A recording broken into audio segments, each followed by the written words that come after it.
ሰላም ሰላም ውድ የዩቲዩብ ሰዎች፣ ዛሬ የምናየው ምርጥ የቅቤ ቅመሞች ምን ምን ናቸው የሚለውን የሚገርማችሁ ልዩ የሆነ ጣዕም ነው ለቅቤው ያለው። በተለምዶም እንደምናነጥረው አይደለም። ሁለት ነገሮችን ብቻ ነው የጨመርኩት። አንደኛ ያው ቅቤው 1 ኪሎ ነው። እኔ ያነጠርኩት ቅቤ 1 ኪሎ ነው። ለ1 ኪሎ ቅቤ 4 ወፍራም ፍሬ ኮረሪማ ፍሬ 4 ከዛ 1 ሲኒ 1 የቡና ሲኒ ሙሉ ጥቁር አዝሙድ ሁለቱን ፈጭቼ እንግዲህ የሁለቱ ዱቄት በ1 ኪሎ ቅቤ ላይ ጨምሬ ነው ያነጠርኩት።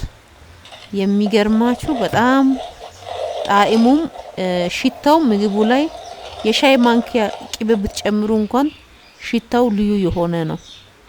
ስታነጥሩ መልኩ ድስት ላይ የሚጠቁር ነው የሚመስለው። ነገር ግን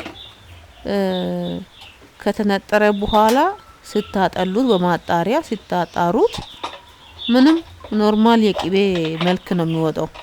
ጥቁር አዝሙዱ የሚያጠቁር ነው የሚመስለው እንትኑ ላይ ድስቱ ላይ፣ ግን ከተነጠረ በኋላ ኖርማል የቅቤ መልክ ነው የሚወጣው።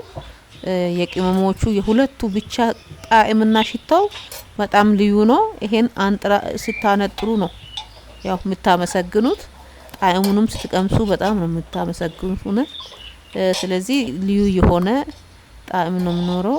ሞክሩት፣ እዩት። ኮረሪማና ጥቁር አዝሙድ ብቻ ኮሰረት ሳትጨምሩ፣ ሌላ ቅመም ሳትጨምሩ በሁለቱ ብቻ ሞክራችሁ እዩ።